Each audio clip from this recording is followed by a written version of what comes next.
নমস্কাৰ প্ৰিয় দৰ্শক, আজি আপোনালোকৰ মাজলৈ পুনৰ এটি স্বাস্থ্য বিষয়ক অতি গুৰুত্বপূৰ্ণ ভিডিঅ' লৈ আহিছোঁ। এই বিষয়টো গুৰুত্বপূৰ্ণ হোৱাৰ লগতে জ্ঞানবৰ্ধক হয়। প্ৰিয় দৰ্শক, সেই বিষয়টো হৈছে চাউল ধোৱা পানী, যাক আমি সাধাৰণতে পেলাই দিওঁ। সেয়া আচলতে সৌন্দৰ্য চৰ্চা আৰু স্বাস্থ্যৰ বাবে এক অমৃত সম। আমাৰ আইতা আজোককাই যুগ যুগ ধৰি ইয়াক ব্যৱহাৰ কৰি আহিছে।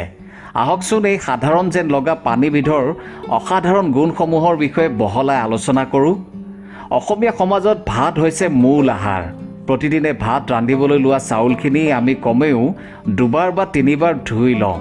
এইদৰে ধোৱাৰ পিছত যিখিনি বগা বা ঘোলা পানী ওলায় তাকে চাউল ধোৱা পানী বোলা হয়। বহুতে ইয়াক অদৰকাৰী বুলি ভাবি পেলাই দিয়ে, কিন্তু ইয়াৰ মাজতে লুকাই আছে পুষ্টি আৰু সৌন্দৰ্যৰ এক বিশাল ভঁৰাল। প্ৰাচীন কালৰ পৰাই এছিয়াৰ বিভিন্ন দেশত, বিশেষকৈ চীন, জাপান, কোৰিয়া আৰু ভাৰতবৰ্ষত মহিলাসকলে চুলি আৰু ছালৰ যতনৰ বাবে এই পানীৰ ব্যৱহাৰ কৰি আহিছে। আজিৰ আধুনিক বিজ্ঞানেও ইয়াৰ উপকাৰিতাক স্বীকাৰ কৰিছে। চাউল ধোৱা পানীত কি কি থাকে, ইয়াৰ ৰাসায়নিক গঠন কেনেকুৱা? চাউল ধোৱা পানীৰ উপকাৰিতাৰ আঁৰত আছে ইয়াত থকা পুষ্টিকৰ উপাদানসমূহ।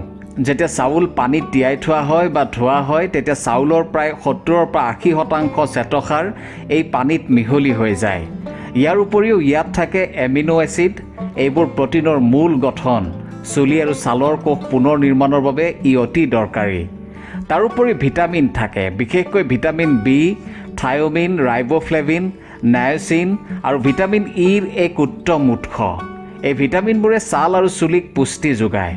খনিজ পদাৰ্থ থাকে, মেগনেছিয়াম, জিংক, আইৰণ আৰু পটেছিয়ামৰ দৰে খনিজ পদাৰ্থ ইয়াত পোৱা যায়, যিয়ে চুলিৰ গুৰি মজবুত কৰে আৰু ছালৰ স্বাস্থ্য উন্নত কৰে। এণ্টি অক্সিডেণ্ট থাকে। ফেৰুলিক এচিড নামৰ এবিধ শক্তিশালী এণ্টি অক্সিডেণ্ট ইয়াত থাকে, যিয়ে ছালক ক্ষতিকাৰক মুক্ত কণিকা আৰু সূৰ্যৰ ৰশ্মিৰ পৰা ৰক্ষা কৰে। ইনজিটল নামৰ এবিধ যৌগ থাকে। ই এক প্ৰকাৰৰ কাৰ্বহাইড্ৰেট, যিয়ে চুলিৰ স্থিতিস্থাপকতা বঢ়ায়, চুলি ভঙা ৰোধ কৰে বা ক্ষতিগ্ৰস্ত চুলি মেৰামতি কৰাত সহায় কৰে। এতিয়া জানো আহক যে চাউল ধোৱা পানী কেই প্ৰকাৰৰ ব্যৱহাৰ কৰিব পাৰি। সাধাৰণতে 3 প্ৰকাৰৰ চাউল ধোৱা পানী ব্যৱহাৰ কৰা হয়। সাধাৰণ চাউল ধোৱা পানী, প্লেইন ৰাইচ ৱাটাৰ, চাউল ধুই পোনে পোনে সংগ্ৰহ কৰা পানী, কিম্বন কৰা চাউলৰ পানী অৰ্থাৎ ফাৰ্মেণ্টেড ৰাইচ ৱাটাৰ। চাউল ধোৱা পানীখিনি 24-ৰ পৰা 48 ঘণ্টা সাধাৰণ উষ্ণতাত থৈ দিলে ই গাজ উঠে।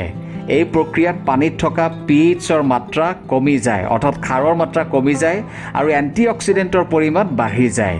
ইয়াত পিটেৰা নামৰ এক বিশেষ পদাৰ্থৰ সৃষ্টি হয়, যি ছালৰ কোষ পুনৰুজ্জীৱিত কৰাৰ বাবে জনাজাত। কিম্বন কৰা পানী সাধাৰণ পানীতকৈ অধিক শক্তিশালী। তাৰপিছত হ'ল ভাতৰ মাৰ, বইল্ড ৰাইচ ৱাটাৰ।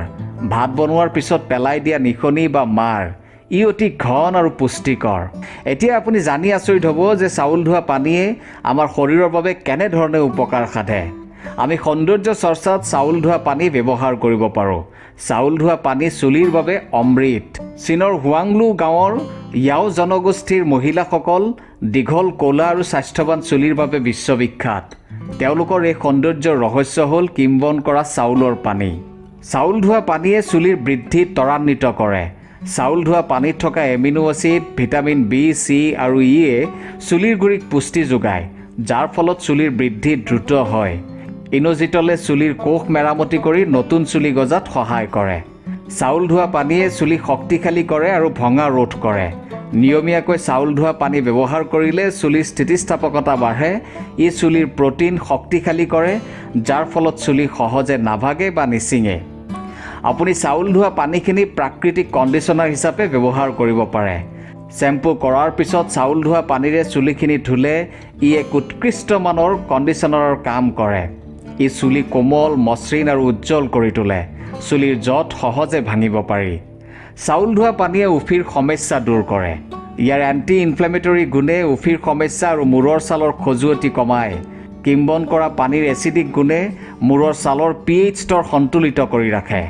চাউল ধোৱা পানীয়ে ক্ষতিগ্ৰস্ত চুলি মেৰামতি কৰে। ৰং কৰা, ৰাসায়নিক দ্ৰব্য ব্যৱহাৰ কৰা বা অত্যধিক তাপৰ ফলত ক্ষতিগ্ৰস্ত হোৱা চুলি মেৰামতি কৰাত চাউল ধোৱা পানীত থকা ইনজিটলে সহায় কৰে। এতিয়া জানো আহক যে এই চাউল ধোৱা পানী আপুনি কেনেকৈ ব্যৱহাৰ কৰিব। প্ৰথমে চুলিখিনি শ্বেম্পুৰে ভালদৰে ধুই ল'ব। ইয়াৰ পিছত চাউল ধোৱা পানী চুলিৰ গুৰিৰ পৰা আগলৈকে ভালদৰে লগাব। প্ৰায় 5 পৰা 10 মিনিট মালিচ কৰিব আৰু 20 পৰা 30 মিনিটৰ বাবে তেনেকৈ ৰাখিব। শেষত সাধাৰণ পানীৰে চুলিখিনি ধুই পেলাব। সপ্তাহত 1 বা 2 বাৰ এই পদ্ধতি ব্যৱহাৰ কৰিলে সুফল পোৱা যায়। দ্বিতীয়তে, চাউল ধোৱা পানী আমাৰ শৰীৰৰ ছালৰ বাবে এক বৰদান। জাপান আৰু কোৰিয়াৰ মহিলাসকলে তেওঁলোকৰ দাগহীন উজ্জ্বল ছালৰ বাবে চাউল ধোৱা পানী ব্যৱহাৰ কৰে। এই প্ৰাকৃতিক ক্লিনজাৰ আৰু টনাৰ চাউল ধোৱা পানীয়ে ছালৰ ছিদ্ৰৰ পৰা মলি আঁতৰাই ইয়াক পৰিষ্কাৰ কৰে। ই ছালৰ ছিদ্ৰবোৰ সৰু কৰাত সহায় কৰে আৰু ছালক টান কৰি তোলে, যাৰ ফলত ই এক উৎকৃষ্ট টনাৰৰ কাম কৰে। চাউল ধোৱা পানীয়ে ছালৰ উজ্জ্বলতা বঢ়ায়। ইয়াত থকা এনজাইমবোৰে ছালৰ মৃতকোষ আঁতৰাই ছালক উজ্জ্বল আৰু মসৃণ কৰি তোলে। ই ছালৰ ৰং পাতল কৰাতো সহায় কৰে। ই বয়সৰ চাপ ৰোধ কৰে। চাউল ধোৱা পানীত থকা এণ্টিঅক্সিডেণ্টে ছালত বয়সৰ চাপ যেনে বলিৰেখা আৰু ফাইন লাইনৰ পৰা ৰোধ কৰে। কিম্বন কৰা পানীত থকা পিতেৰাই ছালৰ কোষ পুনৰ উজ্জীৱিত কৰি ছালখনক যৌৱনোদ্দীপ্ত কৰি ৰাখে। ই ছালৰ জ্বলা পোৰা আৰু খজুৱতি কমায়। ইয়াৰ শীতল আৰু প্ৰদাহৰোধী গুণে ৰ'দত পোৰা ছাল, একজিমা, ব্ৰণ আৰু অন্য ছালৰ সংক্ৰমণৰ ফলত হোৱা জ্বলা পোৰা আৰু ৰঙা পৰা সমস্যা কমায়। চাউল ধোৱা পানীয়ে ব্ৰণৰ সমস্যা দূৰ কৰে। ই ছালৰ অতিৰিক্ত তেল শোষণ কৰে আৰু ছিদ্ৰবোৰ পৰিষ্কাৰ কৰি ব্ৰণৰ সমস্যা নিয়ন্ত্ৰণ কৰে। এতিয়া জানিবলগীয়া কথাটো হ'ল যে ছালৰ যত্নৰ বাবে আপুনি এই চাউল ধোৱা পানী কেনেকৈ ব্যৱহাৰ কৰিব। ফেচ টনাৰ কপাহৰ বলত চাউলৰ পানী লগাই মুখত টনাৰৰ দৰে ব্যৱহাৰ কৰিব পাৰি। ফেচ মাস্ক চাউল ধোৱা পানীৰ লগত মুলতানী মাটি বা বেচন মিহলাই ফেচ মাস্ক বনাব পাৰি। চাউল ধোৱা পানী আইচ ট্ৰেত থৈ বৰফ বনাই সেই বৰফেৰে মুখত মালিচ কৰিলে ছালৰ ছিদ্ৰ সৰু হয় আৰু ছাল সতেজ হৈ পৰে।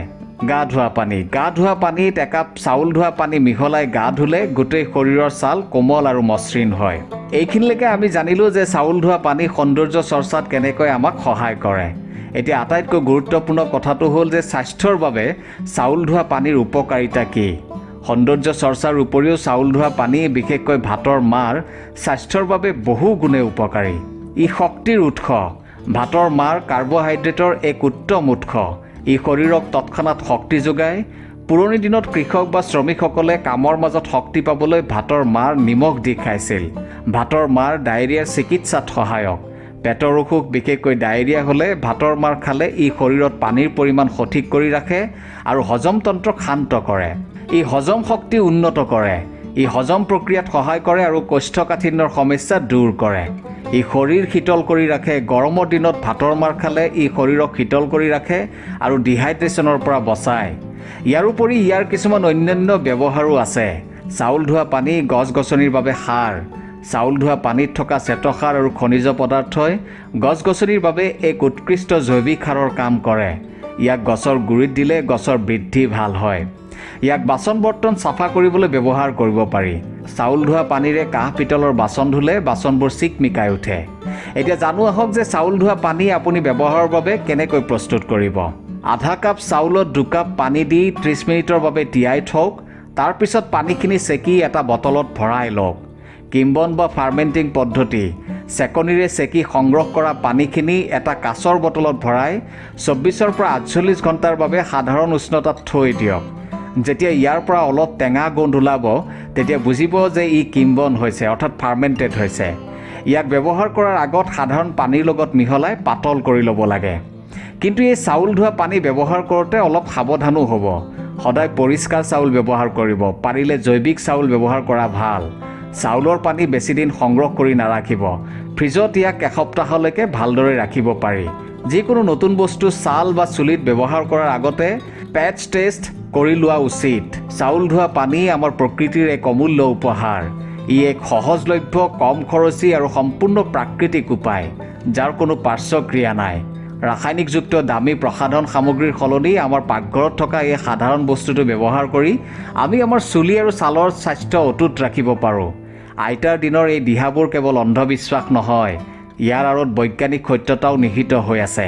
গতিকে পৰৱৰ্তীবাৰ চাউল ধোৱা পানীখিনি পেলাই নিদি ইয়াক নিজৰ সৌন্দৰ্য আৰু স্বাস্থ্যৰ বাবে ব্যৱহাৰ কৰি চাবচোন।